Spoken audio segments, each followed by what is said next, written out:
My name is Juan Acosta. I go by JC Acosta. My title is Chief Operating Officer of Viacom International Media Networks, the Americas. So as Chief Operating Officer, I oversee what we refer to as product and finance. We have 4 key global brands that we oversee at Viacom International Media Networks. Those are starting with our preschool and kids brands, Nick Jr. and Nickelodeon, as well as our young adults brand, MTV.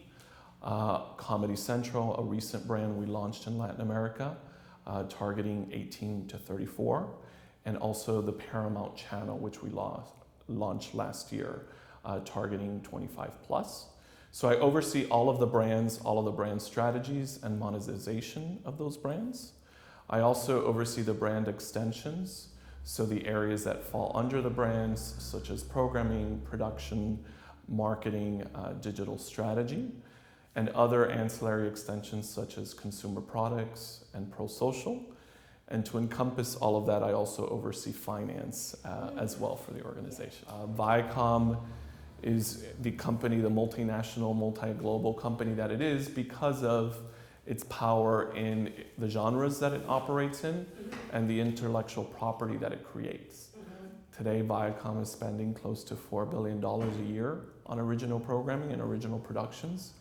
That content we can exploit on all platforms, reach all audiences, and on the international side, we're producing just as much. We're increasing our production capabilities by 20% year on year. And here for our operations, we've basically grown that twofold since we started producing here in Miami. I've always had a sensibility for the creative side. And I think my ability to understand the business, evaluate different business offerings, kind of assess a business, understand how to grow a business, translates very well to the production and the brand side. I've been COO for a year. Before that, I was CFO and executive in charge of production. Okay. So I was overseeing not only finance, but overseeing the production side.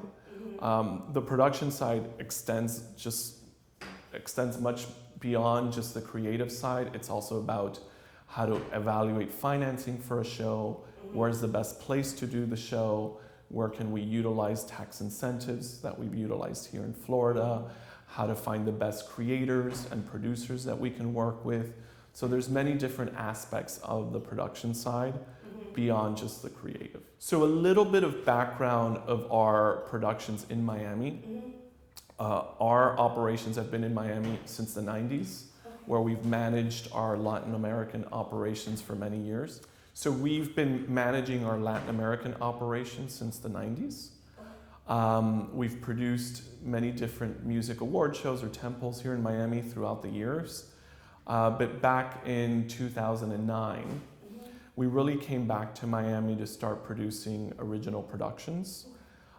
We started to do shows, novellas in particular, for kids. We were the first cable channel in Latin America to produce original content to premiere in Latin America on pay TV with kids novellas.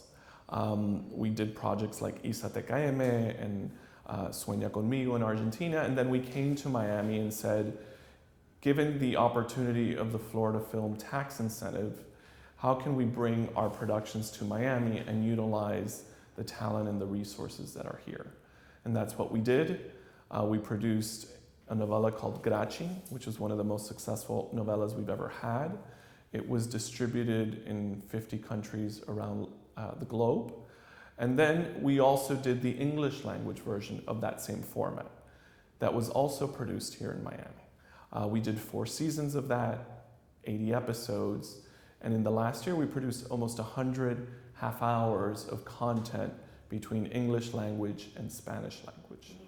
Based on the volume and the organization's ability to see Miami as a formidable player in production, a great talent pool, a great resource of production houses, we decided to kind of venture into our own studio and our own facility.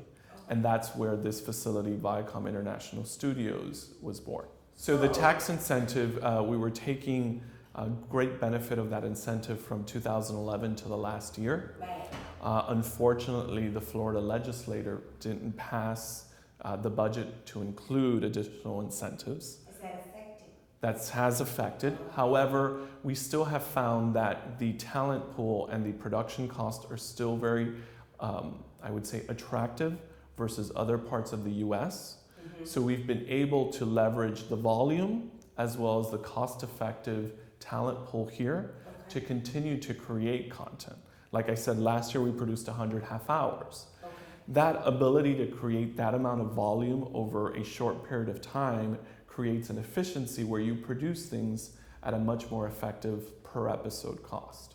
So what we've done is we've said, we've identified a great talent pool in Miami. We've planted our flagpole here for productions. Let's look at a facility where we're not going out. At one point last year, I was working out of 3 different facilities, paying market price and rental for those facilities. If I really consolidate everything and put everything under one roof, can I yield even more efficiencies and make it much more attractive for us to produce here, not only for Latin America, but for international, English language. We're considering right now a reality show in Portuguese for our Brazil market. So really creating an international hub and not just making it for one market in particular. And that's what we really feel this facility will actually provide a lot of value because it's very central to Latin America, to the US and to Europe as well. And create a hub where we can produce in many different languages for all of our brands and maybe for other brands in the future as well. Our head writer for Graci, which was our more successful novella in the last couple of years, that we did the English language version. She is from Ecuador and lives here in Miami, and she's a bilingual writer. So the ability to have multi-language talent here in Latin America, in Miami, is very beneficial to us. The head writer from Miami and from Latin America and local. The director also local. 90% of the talent and crew were local. So we are not looking at bringing talent from other regions to produce here. We're looking to really establish Miami as a production hub with the talent and the resources that are here. And what we've been also discussing with local universities, we're in clear discussions with Magic at Miami-Dade College and FIU, is expanding their programs and offering internships.